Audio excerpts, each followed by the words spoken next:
के लिए semester second unit 4 subject है company account. Topic of the day है concept of winding up of part 2। Part 1 में हमने सारे facts and figures related to winding up of company के बारे में बात किया था। आइए देखते हैं आज के लेक्चर में जो टॉपिक कवर होंगे वो होगा preparation of statement of affairs, performance of statement of affairs and important facts and figures related to the topic winding up of company. आइए आज का पहला टॉपिक स्टार्ट करते हैं। Statement of affair to be made to official liquidator. जैसे कि मैंने पिछली बार आपको बताया था, जब पिटीशन फाइल होती है या कोर्ट से ऑर्डर आता है या क्रेडिटर पिटीशन कोर्ट में फाइल करता है तो कंपनी के पास नोटिस आता है, एक लिक्विडेटर अपॉइंट किया जाता है जो लिक्विडेटर कंपनी के सारे एसेट्स को रियलाइज़ करता है और सारी डेट्स को क्लियर करता है और जितनी भी सरप्लस अमाउंट बचता है वो कंपनी होल्डर्स को वापस लौटा देता है। आइए देखते हैं आज का टॉपिक स्टार्ट करते हैं। एज पर द सेक्शन 454, ये सेक्शंस याद करने बहुत इंपॉर्टेंट है as per MCQ, because second semester में बीकॉम में एमसीक्यू बेस्ड क्वेश्चन आता है। यहाँ पे 21 days of court order mention है। जब आप पिटीशन फाइल हो जाएगी, नोटिस आपके पास आ जाएगा, लिक्विडेटर अपॉइंट हो जाता है, देन 21 डेज़ के अंदर हमें ये स्टेटमेंट ऑफ अफेयर्स प्रिपेयर करना होता है। इसमें हमारी बेसिक फॉर्म में बात करें, लेमन लैंग्वेज में बात करें तो हमें सारे एसेट्स और सारी लाइबिलिटीज़ को प्रॉपरली मेंशन करना होता है। 21 डेज़ का आपको टाइम मिलता है और नॉट एक्सीडिंग 3 मंथ्स टाइम आपको मिल सकता है एक्सटेंडेड फॉर्म में। आइए देखते हैं इसमें कौन कौन से हेड्स कवर होते हैं। Basic form, asset of the company, जितने भी सारे एसेट होते हैं, cash at hand, cash at bank और भी जितने एसेट्स होते हैं। दूसरा टॉपिक देखते हैं बी, डेट्स, लाइबिलिटी जितनी होती हैं, जितने हमारे क्रेडिटर होते हैं उनका, क्रेडिटर्स के नाम, रेजिडेंस, ऑक्यूपेशन, किस क्रेडिटर को कितना अमाउंट दिया है, कौन सिक्योर्ड है क्रेडिटर था, कौन अनसिक्योर्ड क्रेडिटर, इसकी सारी डिटेल प्रिपेयर करी जाती है। कंपनी के पास कितनी डेट है, किसकी डेट है, उसका नाम, पता, एड्रेस, सारी चीज़ें स्पेसिफाई की जाती है। बेसिक फॉर्म में अगर हम बात करें, अब कंपनी वाइंड अप हो रही है तो वो सारे अपने एसेट्स को रियलाइज़ करती है। जितने भी उसके एसेट्स हैं सबको नोट डाउन करेगी, जितने भी क्रेडिटर्स हैं जिनको जितना अमाउंट देना है, कैपिटल है देना है उनको सबको डिस्ट्रीब्यूट करके finally statement of affair prepare होता है। बेसिक ये मैंने आपको इन्फॉर्मेशन बता दी। आइए नेक्स्ट स्लाइड में चलते हैं और देखते हैं। एक फॉर्म प्रिपेयर होता है, form 57 as per the company rules. इसमें देखिए आपको परफॉर्मा यहाँ पे गिवन है, मैंने ये इमेज नेट से ली है, आप ये इसमें देख सकते हैं। सारी चीज़ इसमें मेंशन है, इसमें कोर्ट ऑर्डर मेंशन है, डिस्ट्रिक्ट ऑर्डर मेंशन है, ओरिजिनल जुरिस्डिक्शन है, इसके अंदर डेट लिखी है, स्पेसिफाइड है कि आप कब तक के इस डेट तक अपने सारे स्टेटमेंट्स प्रिपेयर करके कोर्ट में एफिडेविट के साथ सबमिट कर देंगे। आइए अब हम इस फॉर्म में जितनी भी सारी चीज़ें हैं उनको बहुत प्रॉपर्ली पढ़ते हैं। ये फॉर्म लिस्ट के फॉर्म में बनाया जाता है जो कि ए से लेकर लिस्ट एच तक मेंटेन होती है। हम लोग एक एक करके सारी लिस्ट के बारे में जानते हैं। List A consist of free assets इसमें होते हैं। फ्री एसेट का मतलब वो एसेट जो कि क्रेडिटर्स प्लेज्ड नहीं हैं, इन द सेंस क्रेडिटर को सिक्योरिटी के फॉर्म में हमने नहीं दिए हैं, वो सारे हमारे फ्री एसेट्स होते हैं। नेक्स्ट लाइन में देखिए, assets against which there are floating charges will also be included in the list. Floating charge, यहाँ पे एक टर्म लिखा हुआ है। फ्लोटिंग चार्ज का मतलब होता है जब हम लोग किसी से बोरोइंग लेते हैं, फॉर सपोज क्रेडिटर से जब हमने बोरोइंग लिया तो हम उसको एज ए सिक्योरिटी फॉर्म कुछ चीज़ें देते हैं। अगर हम उसको फिक्स चार्जेस के फॉर्म में देंगे तो हम उसको invoice of land and building दे देंगे जो कि वो सेल आउट करके अपने जितना भी अमाउंट है वो हमसे ले सकता है। वेराज कभी कभी होता है कि वो फ्लोटिंग चार्ज पे मान जाता है, एज ए सिक्योरिटी ले लेता है। जैसे हमारे certificates of stock, certificates of debentures, certificates of bonds, ये सब फ्लोटिंग चार्ज होते हैं। क्यों? क्योंकि उनकी वैल्यू मार्केट में चेंज होती रहती है। ये कभी कभी हम लोग सिक्योरिटी के फॉर्म में रख देते हैं। तो ये जितने भी हमारे assets related to floating charges होंगे ये भी लिस्ट ए में इंक्लूड होंगे। कॉल इन अरियर्स, जैसे कि आप यूनिट 1 अगर रिवाइज करेंगे तो उसमें आपको कॉल इन अरियर्स पढ़ने को मिलेगा, शेयर्स के फॉर्म में होता है। ये वो कॉल्स होती हैं जो आपने कॉल्ड अप करा है बट आपको अभी तक पैसा नहीं मिला, कॉल इन अरियर मतलब ड्यू है। ये सारी चीज़ें इसमें ऐड होती हैं। Last, uncalled capital is not included. जो कैपिटल, शेयर्स का कैपिटल आपने अभी कॉल्ड नहीं किया, फॉर सपोज 10 रुपीज़ का शेयर था, 2 रुपीज़ एप्लीकेशन का था, 2 रुपीज़ अलॉटमेंट का था, देन उसके बाद rest of the amount first call और सेकंड कॉल या फाइनल कॉल में डिवाइडेड था, उसमें आपने एप्लीकेशन का, अलॉटमेंट का अमाउंट कॉल किया है और अभी बाकी अमाउंट कॉल नहीं किया है। वो जो अमाउंट है अनकॉल्ड कैपिटल वो आप इसमें इंक्लूड नहीं करेंगे।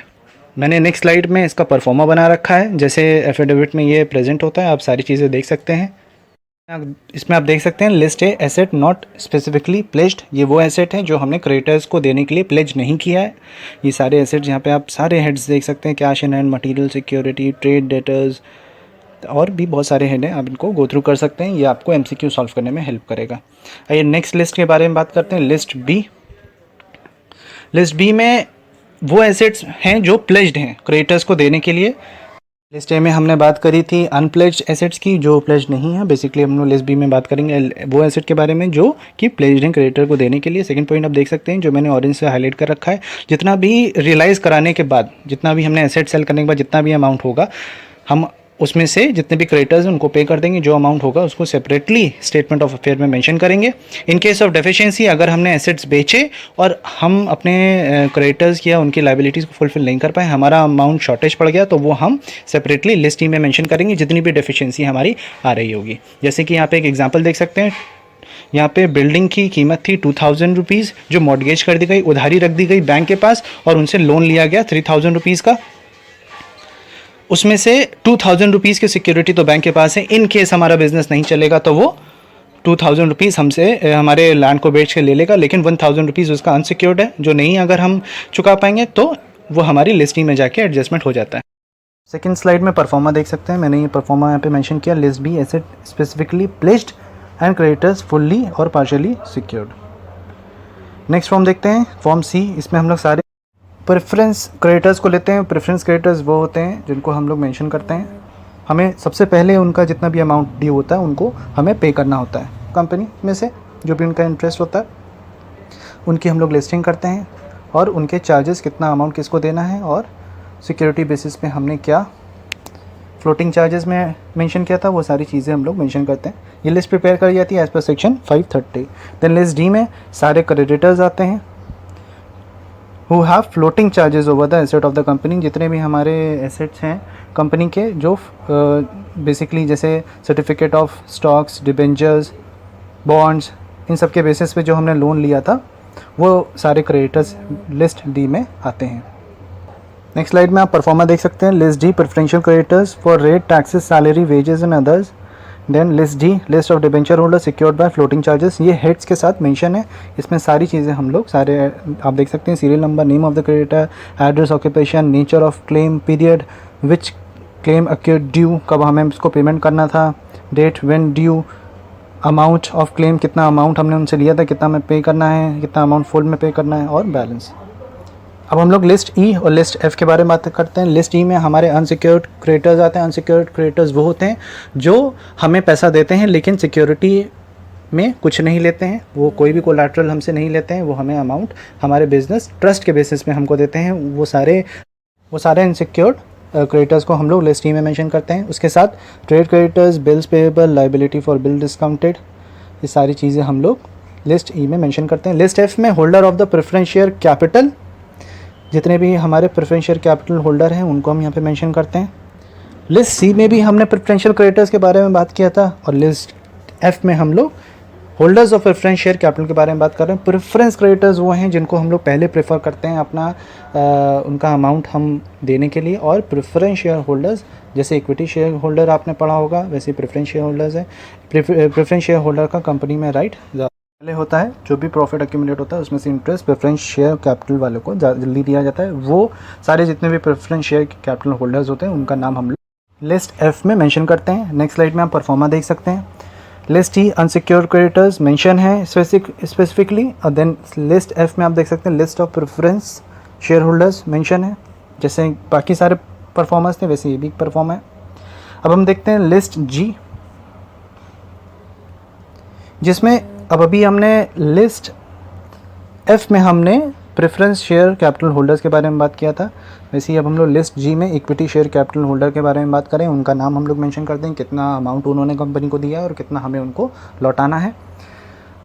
अब इक्विटी शेयर होल्डर होंगे तो ऑब्वियसली उन्होंने हमारे शेयर्स को सब्सक्राइब किया होगा, तो बेसिकली कितना अमाउंट है वो हम लोग स्पेसिफाई करते हैं, कितना हम लोगों ने कॉल किया था, कितना उन्होंने पे कर दिया है, और कितना अनकॉल्ड है और कितना कॉल्स इन अरियर है। ये सारी चीज़ें जब हम एडजस्ट करते हैं तो हमें उनका अमाउंट पता चल जाता है कि equity share capital basically company का कितना और हमें कितना पे करना है as per the specific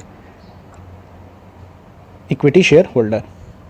then हमारी लिस्ट एच आती है जिसमें सारे रीज़न होते हैं सरप्लस एंड डेफिशिएंसी के, सरप्लस एंड डिफिशिएंसी का यहाँ मतलब है हमने सारे एसेट्स को ऐड कर लिया, सारी लाइबिलिटीज़ को ऐड कर लिया, as per the specific head सबको इवैल्यूएट कर लिया, देन हमने एसेट को लाइबिलिटी से माइनस किया। अगर हमारा ज़्यादा अमाउंट आ रहा है तो वो हमारा सरप्लस है, जो हम रीज़न लिस्ट एच में मेंशन करते हैं कि हमारा जो प्रॉफिट आ रहा है वो कौन कौन से एरिया से आ रहा है, कौन कौन सी बिजनेस एक्टिविटी से आ रहा है। अगर डेफिशिएंसी आता है तो हम लोग डेफिशिएंसी लिस्ट एच में मेंशन करते हैं कि डेफिशिएंसी क्यों आ रही है, किस किस को अभी कितना अमाउंट देना बाकी है, हमने कौन से हेड में कितना पेमेंट कर दिया है एज पर द राइट, हम सारी चीज़ों को मेंशन करते हैं लिस्ट एच में। अब नेक्स्ट स्लाइड आप देखेंगे, उसमें मैंने परफॉर्मा बना रखा है लिस्ट जी का, जिसमें इक्विटी शेयर होल्डर के बारे में लिख रखा है। देन उसके बाद हमने लिस्ट एच के बारे में लिखा है, इसमें डेफिशिएंसी सरप्लस, यहाँ पे सारी चीज़ें मेंशन है। आप सारे हेड को बहुत प्रॉपर्ली देख सकते हैं, एक एक हेड, इसमें कहाँ से हमारा सरप्लस जनरेट हो रहा है, कहाँ से हमारी डेफिशिएंसी आ रही, सारी चीज़ें मेंशन होती हैं। इसमें हम लोग उसको, इसके बेसिस पे हम लोग पूरा स्टेटमेंट ऑफ अफेयर प्रिपेयर करते हैं। ये प्रिपेयर करने के बाद हम लोग लिक्विडेटर को ये प्रेजेंट करते हैं कि इतना अमाउंट हमारा सरप्लस आया है और इतना अमाउंट हमारा डेफिशिएंसी में है। लिक्विडेटर सारी चीज़ों को एनालाइज करता है, इवैल्यूएट करता है। अगर हमारा सरप्लस आ रहा होता है वो अमाउंट हमें रिटर्न बैक कर देता है, और डेफिशिएंसी होता है तो बिज़नेस को थोड़े दिन के लिए कैरी फॉरवर्ड रखता है, जब तक कि सारी हमारी डेट्स या लायबिलिटीज़ क्लियर नहीं हो जाती। नेक्स्ट स्लाइड में देखेंगे फॉर्म ऑफ स्टेटमेंट। इसमें कुछ हमारे इंपॉर्टेंट स्टेप हैं जो मैं आपको बताना चाहूँगा। बिकॉज ये एमसीक्यू बेस्ड है तो हो सकता है ये स्टेप रीअरेंज हो गया है, पजल फॉर्म में है और आपको इनको अरेंज करना हो। पहला है सारे फ्री एसेट को देखना जो प्लेज्ड नहीं है, देन वो सारे एसेट को देखना जो प्लेज्ड हैं, then if any surplus extended the security in hand of creditors वो हमें मेंशन करना है, उसमें से प्रेफरेंस क्रेडिटर्स मेंशन करना है, डिबेंचर होल्डर्स माइनस करना है, फिर अनसिक्योर्ड क्रेडिटर्स माइनस करना है, देन हम लोग को उसका शेयर कैपिटल मेंशन करना on the basis of preference share capital as well as equity share capital. Then finally हम लोग इस पॉइंट पे अराइज हो सकते हैं कि हमारा सरप्लस क्रिएट हो रहा है या डेफिशिएंसी क्रिएट हो रही है, जो कि हमें लिक्विडेटर को इन्फॉर्म करनी होती है। नेक्स्ट स्लाइड में आप देखेंगे कुछ हमने बहुत इंपॉर्टेंट फैक्ट्स एंड फिगर्स यहाँ पे लिख रखे हैं जो कि आपको एमसीक्यू पॉइंट ऑफ व्यू से बहुत इंपॉर्टेंट है। जैसे पहला आप देखेंगे liquidator statement of account is prepared on account. इसमें टू जो होता है, हम लोग जैसे नॉर्मल बैलेंस शीट या हम लोग फाइनेंशियल स्टेटमेंट प्रिपेयर करते हैं तो हम लोग लेफ्ट हैंड साइड पे टू लिखते हैं और राइट हैंड साइड पे बाय लिखते हैं, वो हम लोग यहाँ पे मेंशन नहीं करते हैं। पर्सनल गारंटी जो डायरेक्टर्स ने हमको लोन दिया है या हमने पर्सनल गारंटी डायरेक्टर्स को दी है वो यहाँ पे इग्नोर कर दी जाती है। जितने भी हमारे फ्रिक्शियस एसेट होते हैं उसको हम लोग एसेट के फॉर्म में नहीं लेते हैं। फ्रिक्शियस एसेट यहाँ पे मैं आपको समझा, वो एक्सपेंसेस जो बिज़नेस जब स्टार्ट होता है तब उसमें करे जाते हैं। जैसे आप प्रिलिमिनरी एक्सपेंसेस समझ सकते हैं, लीगल एक्सपेंसेस समझ सकते हैं, जिसका बेनिफिट बिजनेस फर्म को over a period of time होता है, या जो हमारे एक्सपेंसेस हैं वो नंबर ऑफ ईयर्स में अमोर्टाइज्ड होते हैं, वो हमारे फ्रिक्शियस एसेट कहलाते हैं। जैसे कि आप थर्ड पॉइंट में भी देख सकते हैं, कुछ एग्जाम्पल लिखे हैं फ्रिक्शियस एसेट के। Discount on issue of shares, under writer commission, preliminary expenses, ये वो कुछ एक्सपेंसेस हैं जो हमने कंपनी में करे थे और इसका बेनिफिट हमें ये मिलता है कि हमारे शेयर्स इशू हो जाते हैं, हमें कमीशन बेस पे हमें कुछ नया वर्क मिल जाता है, या कुछ लीगल ऐसे एक्सपेंसेस होते हैं जिसकी वजह से हमारा बिजनेस रन करता है। इनको हम लोग एसेट नहीं ट्रीट करते हैं स्टेटमेंट ऑफ अफेयर में। देन हम लोग नेक्स्ट स्लाइड की बात करते हैं। नेक्स्ट स्लाइड में फोर्थ पॉइंट देखते हैं। द इंटरेस्ट ऑन लोन और debentures is payable up to the date of payment. जितना भी हमें इंटरेस्ट ऑन लोन पे करना है या डिबेंचर पे करना है वो हमें डेट ऑफ सॉल्वेंट से पहले पेमेंट कर देना है, और अगर हम नहीं करते हैं तो till the date of winding up हमें उसको पेमेंट करना है। देन फिफ्थ पॉइंट देखते हैं, अमाउंट ऑफ बैंक और कैश। इनको हम लोग नहीं रियलाइज़ करवा पाते हैं लिक्विडेटर्स के थ्रू, बिकॉज ये ऑलरेडी कन्वर्टेड इनटू कैश होता है, एंड ये हम लोग अमाउंट ऑफ एसेट में ऐड नहीं करते हैं for the calculation of liquidators remuneration. अगर इसको हम मेंशन करते हैं तो रिस्पेक्टिव हेड के अंदर मेंशन करते हैं कि ये लिक्विडेटर्स रेम्यूनरेशन के लिए हम लोग amount of bank and cash balance mention कर रहे हैं। देन 6 पॉइंट देखते हैं, जितने भी हमारे फुली सिक्योर्ड क्रेडिटर्स होते हैं वो अपना जितना भी अमाउंट होता है उसके लिए खुद ही एप्लीकेशन डालते हैं और जितना अमाउंट होता है खुद ही रियलाइज़ कराते हैं। जो लिक्विडेटर का जॉब है यहाँ पे, जो उसका टास्क है वो ये है कि जितना भी सरप्लस बच रहा है सिक्योर क्रेडिटर्स के पास उनको रेम्यूनरेशन के लिए कंसिडर करते हैं। जितना भी सरप्लस एक्वायर किया है फुली सिक्योर क्रेडिटर्स ने उस अमाउंट को लिक्विडेटर कैलकुलेट करता है। बाकी जितना अमाउंट है वो फुली सिक्योर क्रेडिटर्स अपनी ही एप्लीकेशन डाल के जितना भी उनका अमाउंट होता है वो खुद ही रियलाइज़ कराते हैं। Call in arrear should be treated as asset. Call in arrear मैं बता दूं, यूनिट 1 में आपने जब इशू ऑफ शेयर्स पढ़ा था, जब हम कॉल करते हैं अनपेड अमाउंट के लिए, देन जो अमाउंट शेयर होल्डर हमें नहीं पे कर पाता है उसको हम लोग कॉल इन एरियर्स में मेंशन कर देते हैं, वो हम एसेट की तरह ट्रीट करते हैं। देन 8 पॉइंट देखते हैं, debenture holder should be assume to have floating charges. Debenture holder ये अज्यूम किया जाता है कि उसको जो हमने सिक्योरिटी बेसिस पे दिया है वो फ्लोटिंग चार्जेस दिए हैं, मतलब वो एसेट का चार्ज दिया है सिक्योरिटी फॉर्म में जो जिसकी वैल्यू मार्केट में फ्लक्चुएट करती रहती है, वो हम लोग मेंशन करते हैं। देन जितना भी अमाउंट कंपनी ने अक्वायर किया है कॉल इन एडवांस के फॉर्म में, जब हमने यूनिट 1 में पढ़ा था तो हमने कॉल इन एडवांस भी पढ़ा था। जब हम लोग अलॉटमेंट या फाइनल या फर्स्ट कॉल के लिए हम लोग शेयर होल्डर के पास लेटर सेंड करते हैं उसके अमाउंट के लिए, अगर वो हमें कुछ अमाउंट ज़्यादा दे देता है, जैसे फॉर सपोज अगर हमने ₹3 मांगा था अलॉटमेंट के लिए और उसने हमें ₹5 के हिसाब से अलॉटमेंट अमाउंट दे दिया है, तो जो ₹2 के हिसाब से multiply by number of shares होता है उसको हम लोग कॉल इन एडवांस रख लेते हैं और उसके बेसिस पे हम लोग उसको इंटरेस्ट भी पे करते हैं। वो यहाँ पे सबसे पहले जितना भी अमाउंट रिसीव हो रहा है उसको हमें शेयर होल्डर को पे कर देना, जितना भी कॉल इन एडवांस है। इसके साथ ही आज का टॉपिक एंड होता है। Thank you. नेक्स्ट टॉपिक में हम लोग इसके न्यूमेरिकल्स डील करेंगे और हम लोग एग्जाम पैटर्न के हिसाब से एमसीक्यू फॉर्म में और क्या चीज़ें आ सकती हैं उनको डिस्कस करेंगे। Thank you.